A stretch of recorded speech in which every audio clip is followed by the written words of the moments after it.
Hello नमस्कार दोस्तों। आज हम आपको बताएंगे एक आवृत्तिबीजी पुष्प की संरचना के बारे में। आप ये पुष्प देख पा रहे होंगे।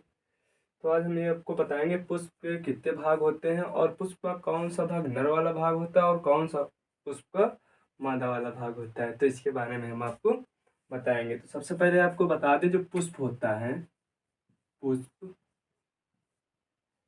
के भाग पूछा जाता है कि पुष्प के कितने भाग होते हैं। तो पुष्प के मुख्यतः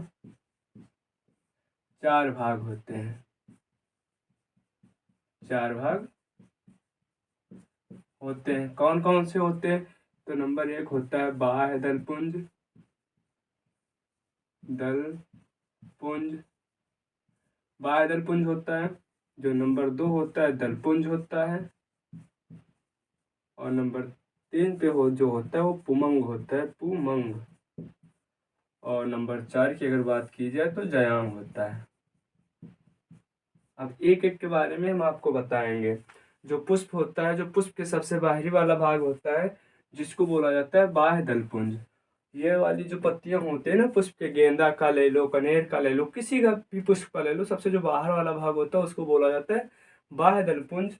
इसको बोला जाता है बाह्य दलपुंज। आपको बता दें, इसका जो होता है प्रत्येक पुष्प में रंग जो होता है हरा होता है। कैसा होता है? हरा। इसका रंग प्रत्येक पुष्प में हरा होता है। ये जो होता है कैसा होता है? हरा होता है। हर एक पुष्प में, हर पुष्प में हरा होता है। कोई भी पुष्प ले लीजिए, कनेर का ले लो, गुलाब का ले लो। ये जो उसके नीचे वाला होता है ना, गेंदा, देखा होगा पीला पीला होता है, लेकिन उसके जो चारों तरफ होता है वो हरा ही होता है। इसके बाद में हम बात करेंगे दलपुंज। दलपुंज की अगर बात की जाए, ये वाला जो भाग होता है, ये नंबर 1 और नंबर 2, ये दलपुंज। दलपुंज जिनको पंखुड़ियां बोला जाता है, दलपुंज को ही पंखुड़ियां बोला जाता है। तो आपको बता दें, जो दलपुंज होता है या जो पंखुड़ियां होती है वो हर पुष्प में अलग अलग होते हैं। जैसे आपको हम बता दें, जैसे गेंदा का पुष्प कैसा होता है? पीला होता है। इसके बाद में गुड़हल का लाल होता है। तो प्रत्येक पुष्प में एक ऐसा होता है, अलग अलग होता है। हम तुरंत देख के ये बता पाते हैं कि ये पुष्प किस रंग का होता है। तो वो कौन सा होता है? दलपुंज होता है, दलपुंज के द्वारा। तो ये इसका रंग जो होता है रंगीन होता है। रंगीन मतलब प्रत्येक पुष्प में अलग अलग होता है। तो इसका जो रंग होता है प्रत्येक पुष्प में अलग अलग होता है। यह पुष्प का प्रथम वाला भाग होता है, प्रथम भाग होता है। और यह पुष्प का कौन सा भाग होता है? द्वितीय भाग होता है, द्वितीय भाग होता है। इसके बाद में हम आपको बता दें उमंग के बारे में। तो ये जो होते हैं ना, आपने पुष्प देखा होगा गुड़हल का पुष्प, उसके बीच से एक ऐसे शाखा निकली होती है, ऐसे उसमें ऐसे ऐसे सब लगे होते हैं, ऐसे इनके ऊपर भी ऐसे ऐसे हल्के पीले कलर के लगे होते हैं। गुड़हल के पुष्प में ऐसे देखे होंगे आप लोगों ने। तो ये जो होता है इसको बोला जाता है पुमंग। ये जो सब ये इन सभी को मिला के क्या बोला जाता है? पुमंग। ये पुष्प का कौन सा भाग होता है? पुमंग। ठीक है। इसके बाद में अगर बात की जाए, ये वाला जो भाग कहलाता है, इसको बोला जाता है नंबर 4 जयांग। ये क्या कहलाता है? जयांग कहलाता है। इतना भाग होते हैं। इसके बाद में अगर हम आपको बताएं, ये जो पुमंग भाग होते हैं ना, ये पुमंग, ये जैसे ये है किसी एक पुमंग, जैसे यहाँ से हम इसको उठा लें, ऐसे बताएं आपको, ये पुमंग नहीं होगा। अब इसका नाम बदल जाएगा। अब इसका जो नाम होता है पुंकेसर होता है। पुंकेसर मतलब पुंकेसर। अगर कोई पूछे पुंकेसर क्या होता है, तो पुमंग, पुमंग की एक इकाई को पुंकेसर कहते हैं। मतलब पुमंग की एक इकाई को पुंकेसर कहते हैं। अब बात की जाए, जो पुंकेसर होता है, जैसे ये पुंकेसर है, तो ये डंठल होता है, पुतंत बोला जाता है, पुतंत। ये क्या होता है? तंत या तंत, पुतंत या तंत। और ये जो द्विपाली संरचना होती है, द्विपालिक, द्विपालिक जो संरचना होती है, संरचना, इसको बोला जाता है परागकोश। परागकोश। क्वेश्चन पूछा जाता है कि परागकोश में किसका निर्माण होता है या परागकणों का कहाँ निर्माण होता है, तो इसी में क्या बनते हैं आपके पराग कण बनते हैं। इसी में क्या बनते हैं पराग कण बनते हैं। इसके बाद में ये जो जयांग वाला भाग होता है, अगर बात की जाए जयांग वाले की, तो ये वाला जो भाग होता है इसको बोला जाता है वर्तिकाग्र, इसको बोला जाता है वर्तिकाग्र। और ये वाला जो भाग होता है ये वाला इसको बोला जाता है वर्तिका। और इसके अंदर कुछ ऐसी संरचना होती है ये, और ऐसे होता है। इस वाले भाग को बोला जाता है अंडाशय, अंडाशय। और ये पूरी संरचना क्या कहलाती है अंडाशय। इसी के अंदर कुछ ऐसा होता है जिसको बोला जाता है बीजांड। ये क्या होता है सर, ये वाली जो संरचना होती है इसको बोला जाता है बीजांड। और इसके अंदर जो ये संरचना पाई जाती है इसको बोला जाता है अंड कोशिका। इसको क्या बोला जाता है अंड कोशिका, इनको बोला जाता है अंड कोशिका। तो ये भाग होता है। अब ये वाला क्वेश्चन पूछेगा पुष्प का कौन सा भाग नर भाग होता है, कौन सा भाग मादा भाग होता है। तो आपका को बता दें, ये जो पुष्प का पुमंग भाग होता है कौन सा पुष्प का भाग, यह नर वाला भाग होता है। पुष्प का नर भाग होता है, नर भाग। या पुष्प का कौन सा भाग होता है नर भाग होता है। ये जो जयांग होता है या पुष्प का कौन सा भाग होता है, या पुष्प का मादा वाला भाग होता है। तो पूछेगा पुष्प का कौन सा नर भाग होता है, कौन सा मादा भाग होता है। तो जो पुमंग होता है वो कौन सा भाग होता है नर भाग होता है।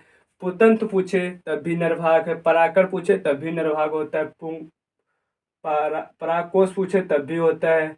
और इसके बाद में पुंकेसर पूछे तब भी कौन सा भाग होगा आपका नर वाला ही भाग होता है। इधर की अगर बात की जाए वर्तिका पूछे तब भी, वर्तिकाग्र पूछे तब भी, जयांग पूछे, स्त्रीकेसर पूछे, अंडाशय पूछे, बीजांड पूछे, अंडकोशिका पूछे, ये सभी के सभी कौन से भाग कहलाते हैं आपके मादा वाले भाग कहलाते हैं, जयांग वाले भाग कहलाते हैं। अब कभी कभी पूछ देता है कि फल का निर्माण कहाँ से होता है, फल काहे से मिल बनता है फल। तो फल जो होता है आपका फल का निर्माण अंडाशय से होता है, अंडाशय से फल का निर्माण होता है। कभी कभी पूछ देता है कि बीज का निर्माण, बीज कहाँ से बनता है। तो आपका ये जो बीजांड होता है, बीजांड से बीज का निर्माण होता है। ठीक है। इसके बाद में कभी कभी पूछता है कि सहायक भाग, पुष्प के कौन से सहायक भाग होते हैं, कौन से आवश्यक भाग होते हैं। पुष्प के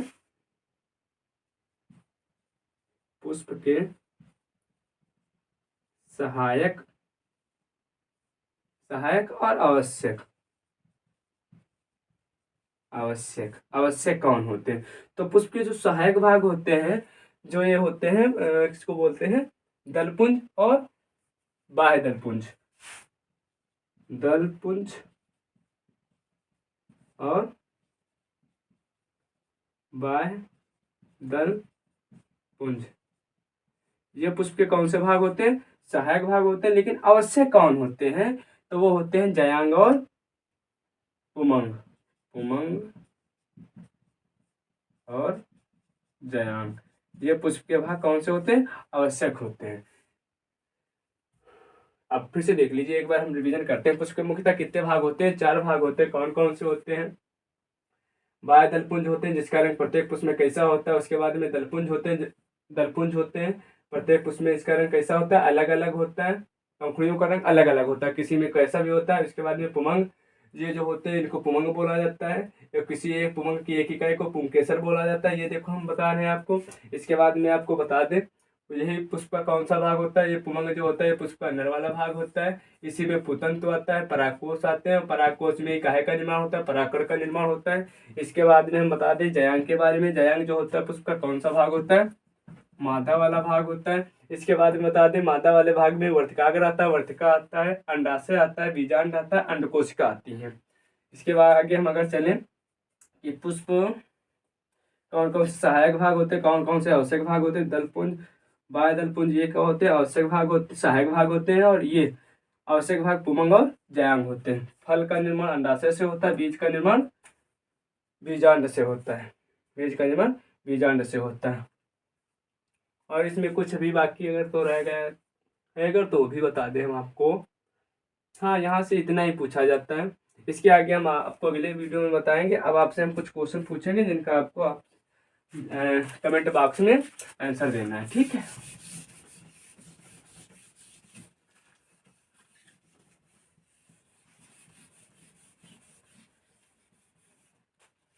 नंबर 1, पुष्प का कौन सा भाग नर वाला होता है, ठीक है। नंबर 2, पुष्प का कौन सा भाग मादा वाला होता है। इसके बाद में आवश्यक, पुष्प के आवश्यक भाग लिखिए, पुष्प के आवश्यक भाग लिखिए। ये आपको 3 जो हमने क्वेश्चन पूछा है इनके बारे में आप ज़्यादा से ज़्यादा लिखा कीजिए। ज़्यादा से ज़्यादा लिखने में आपको फ़ायदा रहेगा कि आप इसके बारे में कुछ भूलेंगे नहीं। थोड़ा लिखने से क्या होता है, इसके पहले जो वीडियो हमने बनाया उसमें कुछ लोगों ने कमेंट किया, कुछ लोगों ने कमेंट नहीं किया, तो ये गलत बात है। सब लोग कमेंट किया कीजिए, ठीक है। आशा ये वीडियो समझ में आएगा। अगर कोई इसमें नहीं समझ में आता तो आप कमेंट बॉक्स में कमेंट करके हमसे पूछ सकते हैं, ठीक है।